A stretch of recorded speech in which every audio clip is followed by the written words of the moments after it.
Hello, good evening. இப்போ நம்ம பார்க்க போகிறது இல்லஸ்ட்ரேஷன் 38 ஃபினான்ஷியல் ரிப்போர்ட்டிங் பேப்பரில் இண்டு ஏஎஸ் 103ன்னு சொல்லுவாங்க. இண்டு ஏஎஸ் 103 சிஏ ஃபைனல் புக்கில் இருக்கக்கூடிய இல்லஸ்ட்ரேஷன் 38 செம்ம சிஎம்ஏ ஃபைனல்ஸும் யூஸ் பண்ணிக்கலாம் தப்பில்.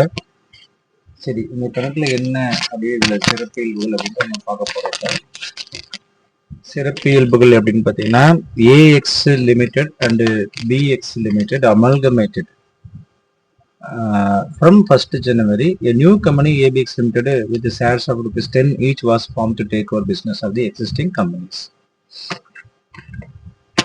See, இன்னொரு விஷயம்,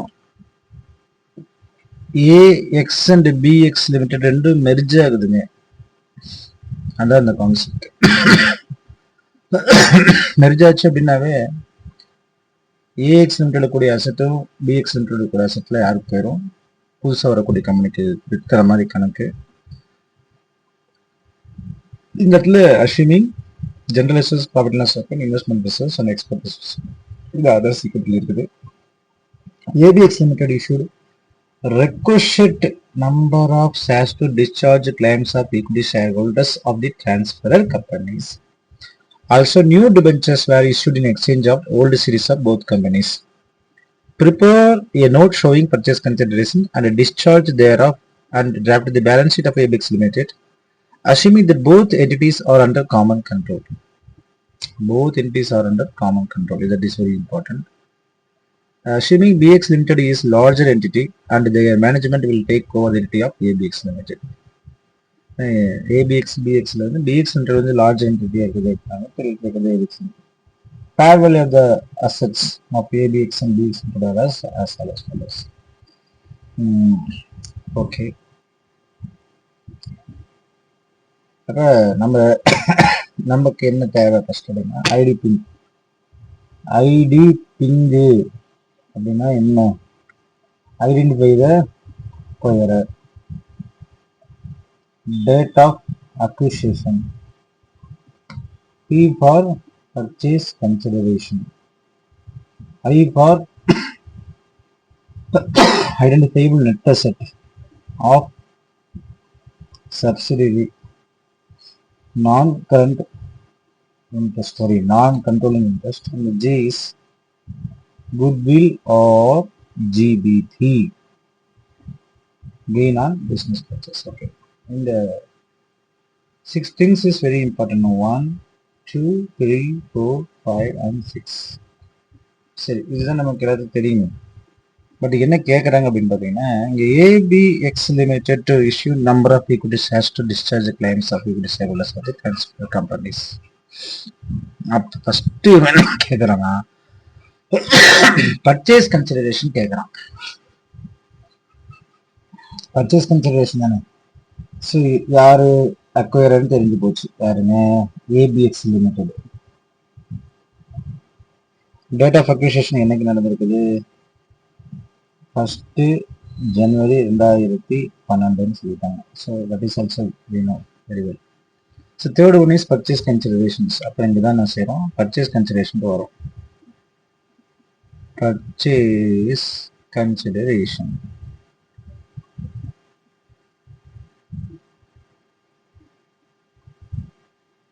பர்ச்சேஸ் கன்சிடரேஷனுக்கு நம்ம என்ன பண்ணணும் அப்படின்னா, ஒன்றும் பண்ண தேவையில்லை. என்ன பண்ண தேவைன்னு சொல்லல, பணம் கொடுக்கணும் இல்லைங்களா? இல்லஸ்ட்ரேஷன் 38 அதை பார்த்தீங்கன்னா புக்ஸம் தான். சரி, நம்ம எதை பேஸ் பண்ணி பணம் தரது அப்படின்னு கேட்டீங்கன்னா, நெட் அசெட் பேஸ் பண்ணி தான் நம்ம பணம் தர முடியும். அதனால இப்போ நம்ம பார்க்க போகிறது வந்து டிசி கொடுக்கணும்னா நமக்கு நெட் அசெட்ஸ் தேவைப்படும். நெட் அசெட்ஸ் தெரிஞ்சால் தான் நம்ம பணம் தர முடியும் இல்லைங்களா? Purchase of DCs. அப்போ நெட் அசெட்ஸ் செய்யலை. சிம்பிள் நம்ம சொன்னோம். What is net assets? Total assets minus current liabilities. This is total assets. I think 15,200 ரூபாய் இல்லைங்களா? அப்போ total assets AX BX AX வந்து 13,050 ரூபாய், இது வந்து 15,200 ரூபாய். மைனஸ் கரண்ட் லைபிலிட்டிஸ், இங்க பாருங்க 1000, 1500,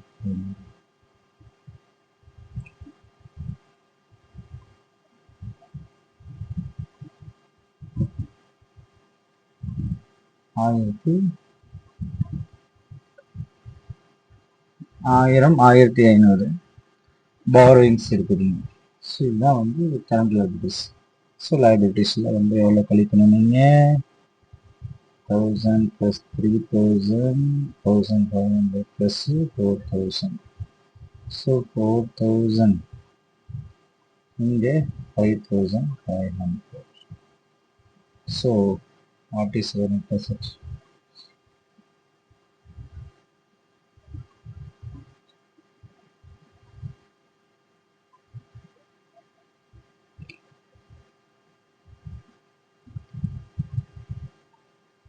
ஸோ 9,500 ரூபாய்.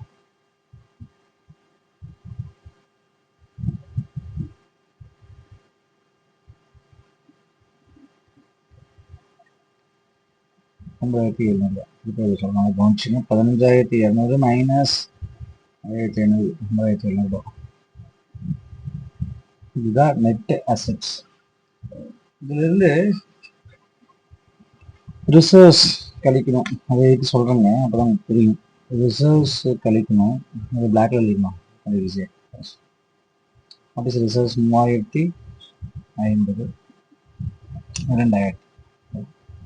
ஸோ 3050னா 6000, ஸோ 7000. இதுதான் வந்து ஷேர்ஸ். இது அப்படியே இங்க இருக்கும் ஷேர்ஸ்னு, இது அப்படியே இங்க எழுதிக்கிறோம். So shares. இது நெட் அசெட்ஸ். இதை பர்ச்சேஸ் கன்சிடரேஷன் அப்படின்னாவே என்ன அப்படின்னு பார்த்தீங்கன்னா, டிஸ்சார்ஜ் பண்ணணும் இல்லவா? ஏபிஎக்ஸ் லிமிடெட் வந்து டிஸ்சார்ஜ் பண்ணணும். யாருக்கு? ஏபிக்கும் பிஎக்ஸுக்கும் இல்லையா?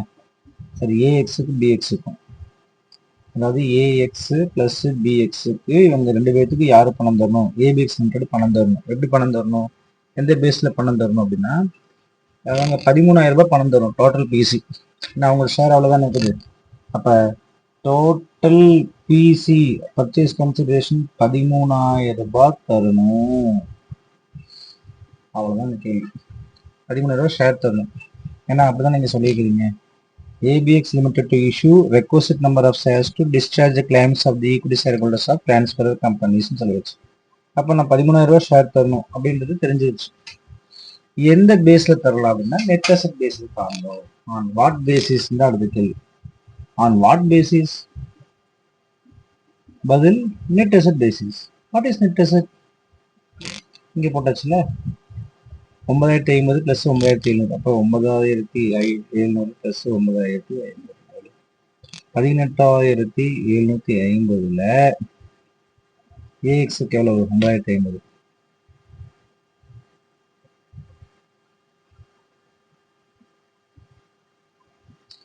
13,000 ஷேர்ஸுக்கு எவ்வளவு? அடுத்தது 18,750ல வெறும் 9,700. ஸோ இங்கே 13,000 ஷேர்ஸ்.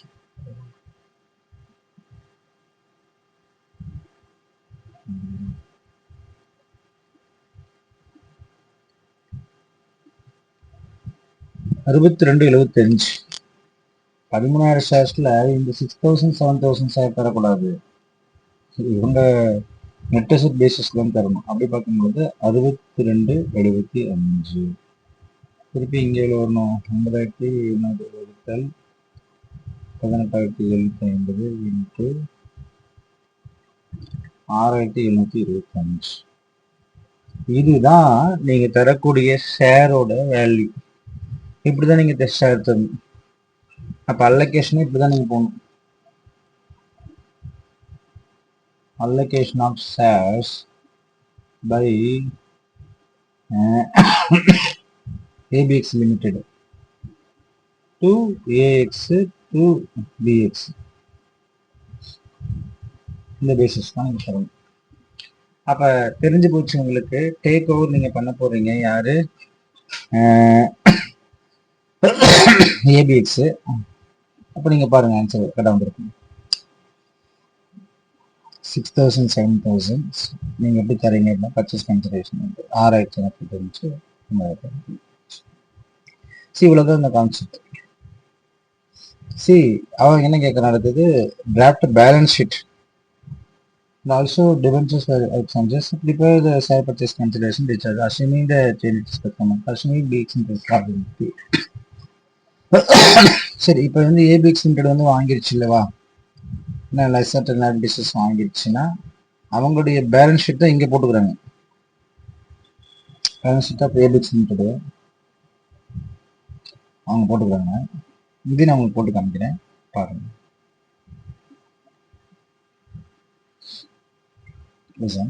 இங்க போடலாம் உங்களுக்கு அப்போ ஈஸியாக புரியுது. அப்போ balance sheet of ABX limited first fixed asset இது ரெண்டுத்தையும் சேர்த்து தானே போடணும். ரெண்டு ஏபிஎக்ஸ் சேர்த்து காமிக்கிறேன். அப்போ 15,200 13,500 ரெண்டுக்கு சேர்த்துடுங்க. 15,200 ப்ளஸ் 13,500 28,250 ரூபா வரும். நீங்கள் அப்படியும் போடலாம், இல்லை தனித்தனியாக கூட போடலாம். நான் வந்து 28,250 போவேன். நீங்கள் வந்து எல்லாத்தையும் தனித்தனியாக ரெண்டுத்தையும் கூட்டி கூட்டி கூட்டி கூட்டி கூட்டி கூட்டி கூட்டி கூட்டி கூட்டி போடணும். அப்படிதான் போடணும், அதான் முறை. அப்படி போட்டால் எவ்வளோ வரும், 16,000 7 16 இது அப்போதான் 1,200 இது ஒரு 4,000 இது ஒரு 5,800 இது ஒரு 850 இது போட்டாலும் இதே ஆன்சர் தான் வரும். ஸோ இப்படி போட்டுங்க 28,250. புரிதலுக்காக சொல்கிறேன். சரி, லைபிலிட்டிஸில் என்ன வரும், ஈக்குட்டி என்ன வரும், அதே 13,000 வரும் இல்லையா. சரி, 13,000 எப்படி வந்துச்சுன்னு கூட 6,000 + 7,000 ரேஷியேஷன் போட்டாச்சு 6,250. அப்போ அதர்ஸ் ஈக்குட்டி என்ன சார் போடலாம் அப்படின்னா, அதர்ஸ் ஈக்குட்டி ரெண்டுத்தையும் கூட்டிட்டு வரலாம். 3,050 + 2,700 3,050 2,700 எவ்வளோ ஆச்சுங்க, 3,050 + 2,750 அடுத்தது trade payables 2,100 trade payables 2,500 finance liabilities அது அப்படியே தானே பண்ணுறாங்க. So 7,000 liabilities. So 2,500 so 5,750 7,000 2,500 plus ஒரு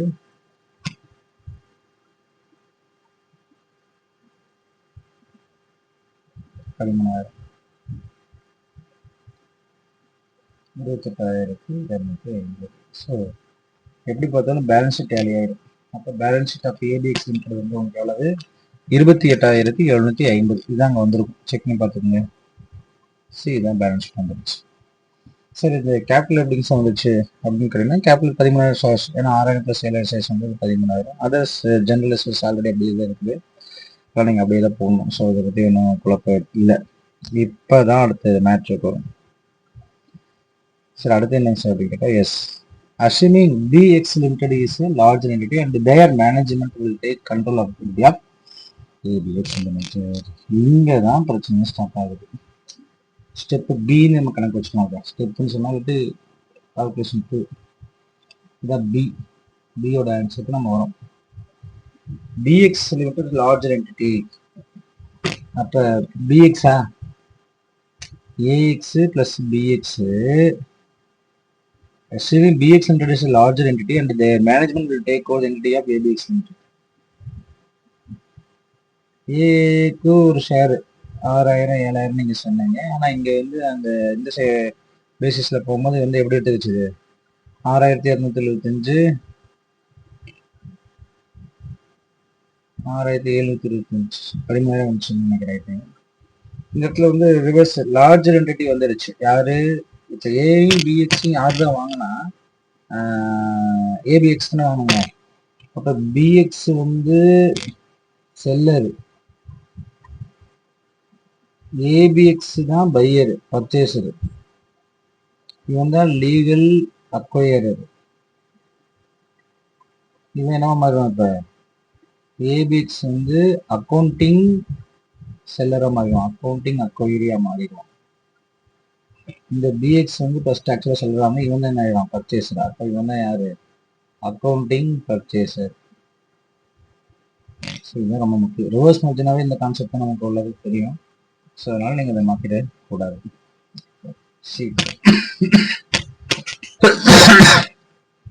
ரிவர்ஸ் மேஜரில் பொறுத்த வரைக்கும் இவனுக்கு அதிக 6725 13,000 ரூபாய். எவ்வளோ பர்சன்டேஜ்னு பார்ப்போம். 13,000 சரி, 6725 வகுத்து 13,000 இன்ட்டு 100 51.73%. 51.73%னாவே கிட்டத்தட்ட வந்து ஹாஃப்த்துக்கு மேலே வந்துட்டாங்களவா. சரி, இவன் தான் கண்ட்ரோலிங் பவர், இவன் தான் ரிவர்ஸ்டு பிசியாக வரணும். சரி, இப்போதான் போக போகிறோங்க. ரிவர்ஸ் மெஜர்ஸில் போக போகிறோம். கணக்கில் போகல, ரிவர்ஸ் மெஜர்ஸில் போக போகிறோம். அப்போ வந்து ஒர்க்கிங்ஸ் நம்ம போட போகிறோம். எப்பயுமே திருப்பி ஐடி பின்ன்ற கான்செப்ட் தான் வரப்போகுது. ஐடி பின்னில் யாருன்னு தெரியும், ஐடென்டிஃபை த அக்வயரர். அக்வயரர் யாருன்னு இடத்துல பிஎக்ஸ் லிமிடெட், அவன் தான் பிசி. டேட் ஆஃப் அக்விசிஷன் என்னைக்கு? ஒன்று பிங்கு. சரி, பி பர்ச்சேஸ் கன்சிடரேஷன் இல்லையா? பர்ச்சேஸ் கன்சிடரேஷன் எப்படி போடுவீங்க? பிஎக்ஸோட ஓல்டு ரேஷியோவில் போகும். பிஎக்ஸோட ஓல்டு ஷேர்ஸோட 6,000 7,000 அதில் பாருங்க 7,000 ஷேர்ஸ். அப்போ 7,000 ஷேர்ஸ் ஓல்டு தானே, ஓல்டு ஷேர். 7,000 ஷேர்ஸ் உள்ளது 51.73.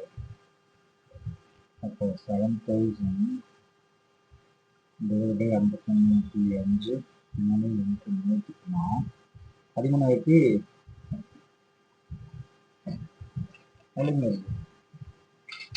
அப்போ ஓப்பனிங் ஷேர்ஸ் இவங்களுடைய பர்சன்டேஜ் நம்ம கண்டுபிடிக்கணும். 56%. நல்லா கவனிக்கணும், அதெல்லாம் நம்ம தப்பு கூடாது. இவனுடைய ஷேர் எவ்வளவு? அவரோடது